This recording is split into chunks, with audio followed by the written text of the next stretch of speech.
last week you played an opponent, had maybe a rare situation where they had two elite receivers you had to shut down. Another one this week with Adams and Nakua. I'm just curious, what did you take away from last week's performance that can apply to this, or is there nothing because they're so different stylistically? Well, I think they're a little different just in style of play. Overall, yet, Pickens is a physical receiver. He's big, he's long, and so's Nakua. He's a big guy. And, Nakua, you can't, I got a lot of respect for him. Just particularly over the last 2 years since we played him, when you get to see the guy up close and go against him, you realize how big and strong he is. He's got good range. He's faster than I think people realize. I mean, he runs well, and then he blocks, he gets after it. So you got to fight this guy all the way to the catch point. And so what you learned from last week is really what we did. I thought we fought on the perimeter. I thought Rock and Amik and those guys really fought, man. Reed, particularly against 3. You had to, and we're going to have to do that again against 12. He's a really good player, man. He's stout, he's strong. And then obviously Adams is, man, he's kind of slithery, he's smooth. And you got to be careful in the double moves. He does a real good job with his stems and dropping his weight. And so there's he's pretty elegant with his routes, man. And you got to be careful because he'll make you bite on something and then he's gone the other way. So they are different in that regard, but they're both very dangerous receivers. I ain't never lost, never in my life. What up, though, YouTube world? It's your man, BDB. You're tuned in to the NevaLoss pod. Hey, listen, today we got to talk about my Detroit Lions.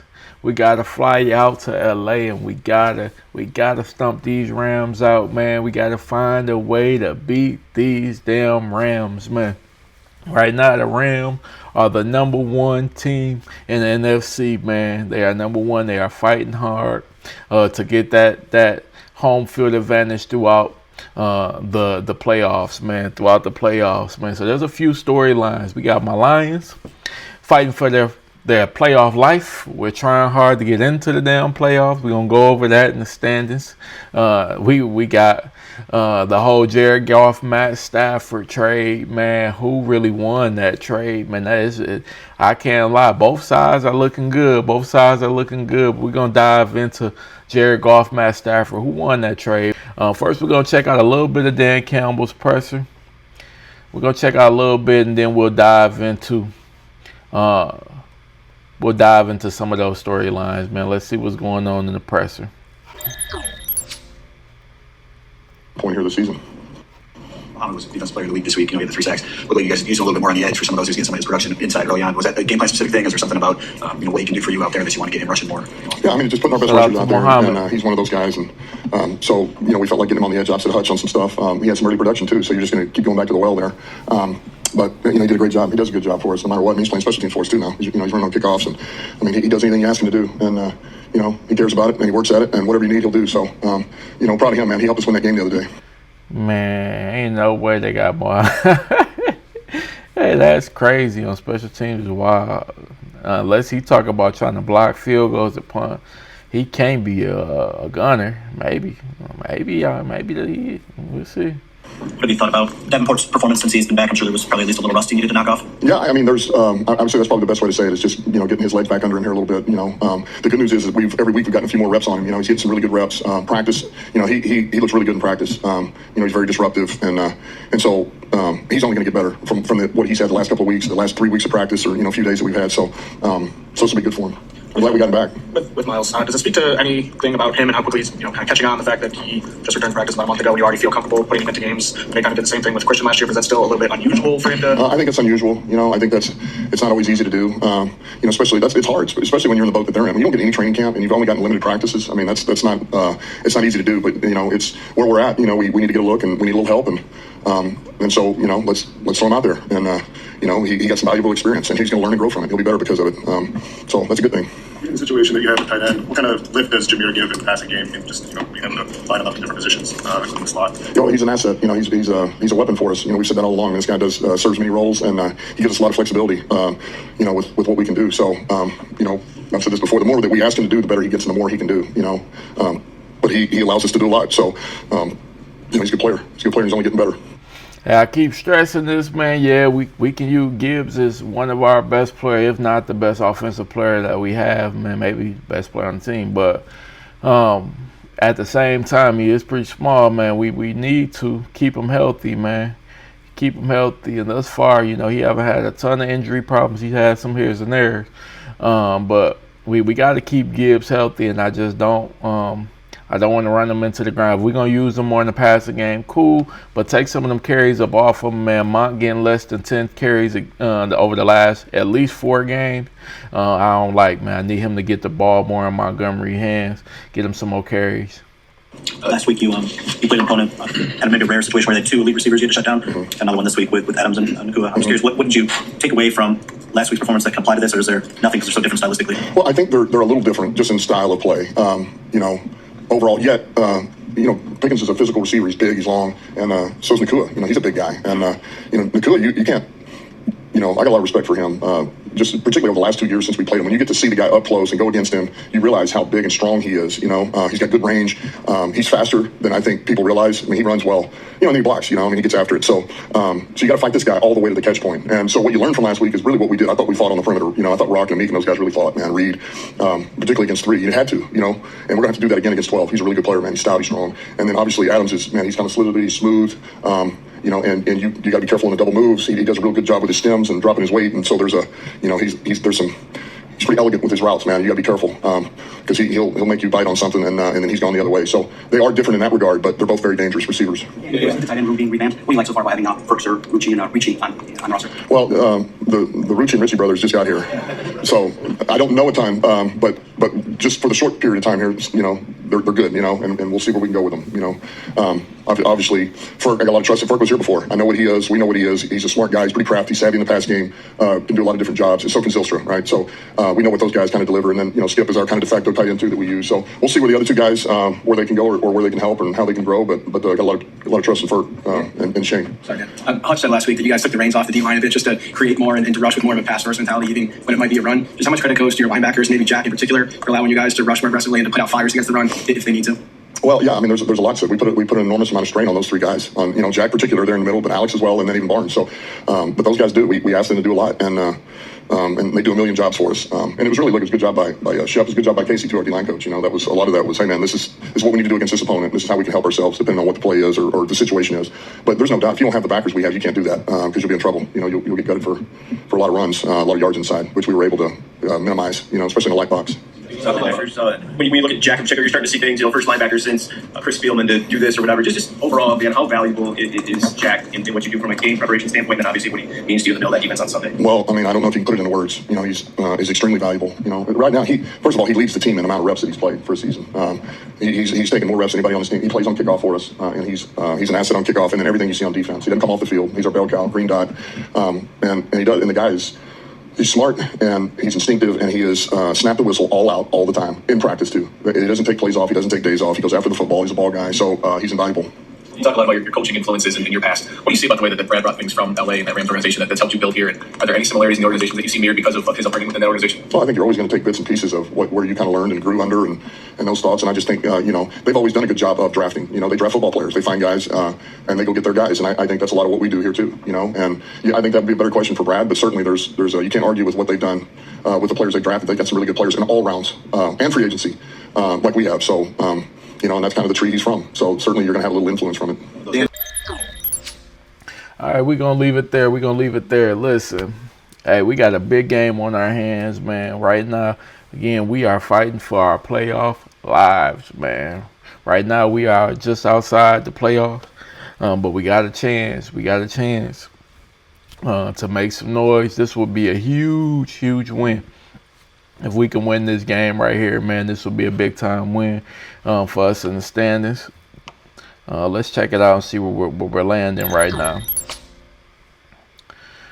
So right now, again, the Rams, they want home field throughout. Right now they 10-3, looking for home field throughout, man.